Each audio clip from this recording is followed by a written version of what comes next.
Australian Veteran News viewers, and today we're talking with Editor-in-Chief Mark Schroffel about the Wellbeing Survey that we completed quite recently. Mark, could you give us a little bit of an insight into that? Yeah, g'day Trent, how are you? Yes, definitely. We, as people know, we've conducted that survey probably about a month ago now, and we're ready to start doing some deep dives into the results. And the second one on our list was education and skills, and this one was a very interesting mix of responses. I'm just going to quickly just have a quick look at some of the raw responses I've got here. But there was the question that we asked was, did your training and experience in the ADF provide you with the skills and qualifications you needed to gain commensurate civilian employment? And 42%, a little bit more, actually said no. 36.8% said that they did, and about 21% said not applicable. And those who said not applicable were people who are mostly retiring out of the Defence Force or medically discharged or something like that. So that was reflected in a lot of the comments that we got. Excellent. And so if you quickly, we might just jump in and say, so it ran over 4 weeks, the survey. I think we got over 1,600 comments. Oh yes, we got plenty of comments. We got now you asked me questions I've got to look for, mate. We got about 290 responses, and I think we got look, I haven't got the comments in front of me here, mate, but it was about 1,600 comments in addition to that as well. So I'm sure the education and skills area was a bit of a hot topic. What were some of the comments that were received in regards to the questions around that? Well, look, I'll put it into probably there's 2 general categories. There were people who were really grateful for the education and skills training that they got in the ADF, and they sort of talked about how it really helped them set them up, particularly if they ever got a trade or they got particular licenses and tickets that they were able to use outside of the Defence Force. And I think some of the officers and senior NCOs were able to use their management skills outside of the ADF as well. And that was reflected in the comments that they made in terms of, giving away their skill level and their level of experience in the Defence Force. I think the people who seemed to comment a little bit, on the negative side, probably only had a very short amount of time. They probably earned some basic skills and probably didn't get an opportunity to get all the recognition that they might have, would have liked, I guess, for the skills and the training that they received. And it's bloody hard work and it's hard training, and you learn a lot. A great deal more than you probably would spending a year or 2 at TAFE. A lot about yourself, a lot about working with people, teamwork, all those sorts of things. And unfortunately, the ADF is having a real difficult time in translating those skills across for civilian employers to digest and understand. And one of the things that we know well from our other research is that some employers get it, and they actually seek out former Defence Force personnel and veterans to work for them because they know what they're going to get, and they're really happy with the commitment, the loyalty, all those other things, the teamwork. And others just don't understand, when they start talking about leadership and command and all these big responsibilities that they once had. It almost seems like a fantasy that they've had those involvements and they've had those responsibilities at such a tender young age. So do you think part of the challenge is that employees don't understand the skills that veterans have when they leave the Defence Force? Yeah, of course it is. I mean, this has been a problem for a really long time, Trent, and I know there's been a lot of effort to try and address it. It's extremely difficult. I think one of the things that we can do is potentially work at putting those skills of basically translating it and explaining it into the hands of the veterans themselves when they leave the Defence Force. They need a lot of support in able to do that, and of course, if they have resources that they could reach into as well to be able to use as a way to either get the right words or to explain things, or at least alert employers to, then they might be able to do a better job for themselves in that as well. I can imagine. So what were some of the other comments that we received as part of the results? Okay, so the other themes, I think there was some people were very concerned that they found it difficult to get their military qualifications recognised as a proper civilian qualification. And there are schemes and groups out there that do help veterans do that translation. And I know there's some support provided from government and so forth there and the ADF. But it's tricky. I think it's quite tricky, particularly depending on what, and this is an intergenerational thing again, like we had with the other results. Depending on when it was that you earned those qualifications depends whether the right frameworks and structures are in place to support that recognition of prior learning. And then you've got to go through quite a bureaucratic process to get an institution to sign it off and agree that you understand safety and workplace, relations, all the other little bits and pieces that go in a lot of the, particularly in the Australian qualifications framework. And, so that's some of the issues. And I remember, just knowing anecdotally people who'd been, for example, a recruit instructor or an instructor in in some kind of an arms corps or even a logistics position or something like that. And they've been doing it for years, and they've been teaching soldiers, sailors, and airmen how to drive trucks or do certain things, and they can't get their qualifications recognised in the civilian world, and it's really difficult for them to then have to go through and almost like start again. This is how you give a lesson. This is how and so these are the sorts of things that I think really worry people.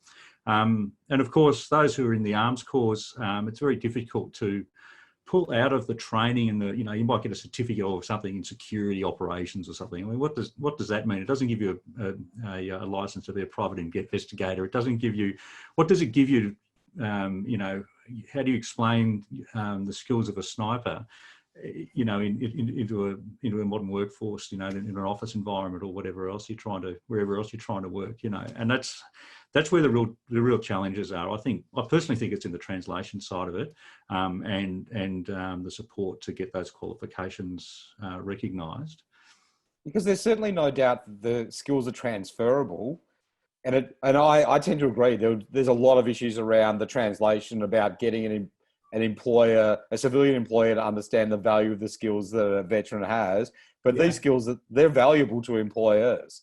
It's just... They are, but you've got to build the narrative around it. And I think this is where a lot of people don't have the skills to do that. I know a lot of mature, really well-educated people just don't have, even they don't have the skills to build the right narrative around their own transition. They're flat out understanding what they're going through most of the time during that moment anyway, as we've seen elsewhere. So there is really some need to bridge that gap and help them get that narrative right and do that translation piece for them. And I don't think it's one of these things where this word equals that word. It's a lot more complicated than that, and there's a lot more sort of mentoring and support that's required. And I think, for example, I know in the ACT, I think in New South Wales is looking at this, and in Queensland and Western Australia, there's some programs where if you're looking for a state government job, for example, you can contact a phone number and they can put you in touch with a veteran who's actually working in the government, who can assist you and mentor you through that process. So this sort of links into the jobs area, but I think those things are very, very closely related, because as you know, Trent, in the modern world, and I think this is where something military folk often don't understand, to do a job in the military, you have to have gone to the training and get the qualification, and then you're allowed to go and do the job. In the civilian world, they're not so concerned about have you got the tick in the boxes? Have you done it before, and can you do it? And I think that's one of the things where we've got to build up some confidence amongst veterans that, look, you don't actually need to have qualifications all the time to do a lot of jobs. There's ways and means in which you can sort of build those the qualifications as a support measure up, not as a prerequisite. And I think that is a bit of a mindset shift that I've noticed. And I think it's something that probably needs to happen, because if you feel that you can't go for a job because you haven't got the certain tick in the box, and I'm not talking about trades, to be an electrician, you've got to be an electrician, but, or a brain surgeon even, you've got to have the right qualifications. But for a lot of things, you can particularly get into without necessarily having a qualification. That certainly matches with some of the feedback that I've got in my professional side of my career recently, because I'm a member of a large entrepreneurs group, and they recently did a survey, and with resounding results, people valued attitude over skill. So which, unlike what you just mentioned about the defence, where you've got to go through the training before you can deliver, employees are willing to hire someone that's got the right attitude and train them Yeah. up. Yeah, and look, it's more complicated than just attitude and skills and the training side of things. But I think you're starting to hit on it. You know, I think a lot of support's required for people when they leave the ADF for the first time, and I think they can gain a great deal from seeking out support from people who've already been through that transition, but also by getting some exposure to people who are in the civilian workforce who don't know military people, and they can get to understand them a little bit and see how they operate. So if they could be facilitated somehow, and particularly in the last 6 months or something of somebody's service, if it's a well-planned exit, that would be good. For those who actually have to leave because of injuries and things like that, I still think the ADF should actually have a think about working out their transition program, because it'll actually have a big impact, I think, on the rest of their lives, as we've found in other studies that we've done. If that transition doesn't go smoothly, then it can have ramifications that can actually follow people through for the rest of their lives. And so I think that this is an area that it may look like, oh, well, all we need to do is organise some training and, you know, do a bureaucratic exercise and line it all up and do a, you know, create a dictionary of military to civilian terminology or something. I don't think that's going to cut it. I think there is some real hands-on support. And as I mentioned, I may have mentioned before, I really like the idea of some of the mentoring programs some of the state,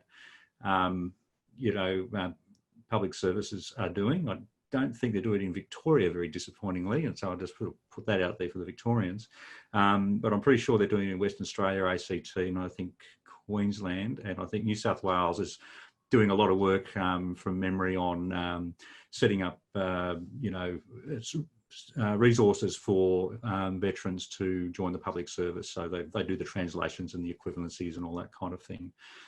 I think, though, that that's a problem when we start talking equivalencies and as I mentioned before, we start trying to equate qualifications with, you know, from military to civilian, because, how can you equate a corporal who's been in charge of people on the front line in Afghanistan with life and death, you know, calling in fire, huge responsibilities, managing maybe very complex and expensive equipment, with somebody who's, second year out of uni, who's, been working 9 to 5, sitting at a desk for the last 3 years. And so putting those public service equivalents together with a rank, I think, is actually quite wrong. Yeah, there's no straight lines, really, is there? Yeah, and it degrades. I think it actually degrades the experience of what the military person, the veteran's done. And I think it's one of the things that actually eats away at them, as you know, the level of responsibility that they once had, they don't have anymore. They may or may not be getting paid as much, and then they're still dealing with the issues of trying to navigate and negotiate their new identity as a civilian. There's a lot going on there psychologically for people in that process, and things like civilian qualifications and training and all that sort of stuff actually play a really important bridging component. But if we rely on it too much, and if the veterans themselves put too much weight on the importance of those things, then I think they could be making an error, or they could be focusing on other things that could actually help them a lot more, make their transition smoother and achieve better outcomes in the workplace or in other areas of their lives. Well, that's what it's all about, isn't it? I mean, that's achieving better outcomes for ex-defence personnel is a really, really important part of not only their professional career, but of their life, because we know the complications that drop out when they leave the Defence Force. And some of our other research has proven that when they get a civilian job that they find fulfilling, it also improves their mental health significantly. Yeah, and look, I think they deserve the support, you know. And the other thing is, I mean, if you really want to be an accountant about it, you could say, well, if you don't provide these sort of supports up front, it's going to cost you, the government, and the community more dearly in the long run than it does by putting these things in place straight away. So the only misgivings I've got, Trent, and these are really complex issues, is that you can't necessarily, the bureaucracies just don't know how to do it. They try to put it into some kind of a, 5-step process or something like this. I saw something recently from one large ex-service organisation that talks about the life journey of a veteran, and it assumes that every veteran has the same life journey, and it was just overly simplified. And things like that also fail to take into account, and this is an area that I've been actually doing some research with Swinburne University with a PhD program there, is that reservists don't have that pattern, and yet, particularly here in Victoria, but in Queensland as well and other parts of Australia, there's a huge community of reservists who've actually deployed on operations, on warfighting operations in warfighting roles. So it's. And then they come back and transition back, and some of them do more than one tour as well. So these duty cycles, create demands on people's their civilian life, not only their home life, but if they're a reservist, their civilian life and their civilian career has huge ramifications potentially.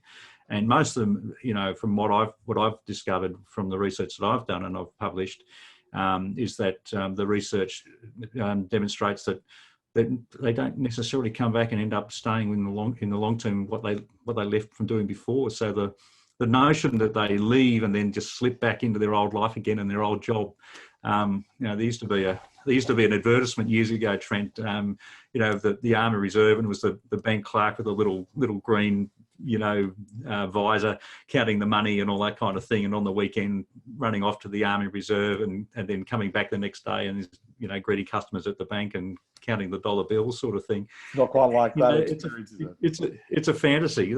All that's a fantasy. They have very, very complex lives, and the military complicates it even more.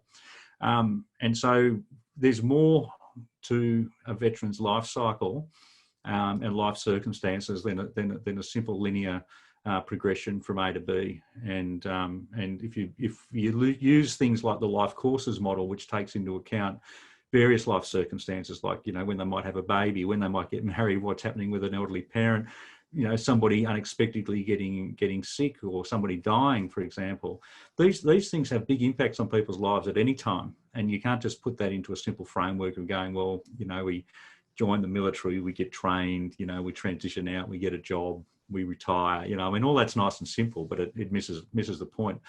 And I know I'm drifting away from the education skills piece, but I think one of the things that I'm coming to the view from these conversations, Trent, is we will do deep dives into these areas and continue to do it until we get through our, the work that we did. But I think the point that I want to make is you can't just do each one of these in isolation. These things all need to be looked at together. And so the comments are useful, and I think they trigger some thoughts around the issues. But we've got to be much more savvy about how we look at the situation and not apply the sort of, MBA 101, I don't know what you do, simple, Six Sigma, let's make this efficient better, let's draw up a matrix and et cetera, et cetera. It's a little bit more demanding than that. And I think it's good for the veterans themselves when they're transitioning to understand that and know that they really ought to seek support and mentorship from somebody. It doesn't have to be formal, but they need to do that. And I think that's a great place where ESAs could really play a role because of the connections and the social fabric that they potentially offer. And I think it's something that could be well sponsored by DVA and government. So there's a couple of food for thoughts and some outcomes in relation to education and training. Drifted around a little bit, Trent, but I think they're important conversations that we need to start promoting around, particularly when we start talking about transitions, because that's what it's all about in this particular topic area.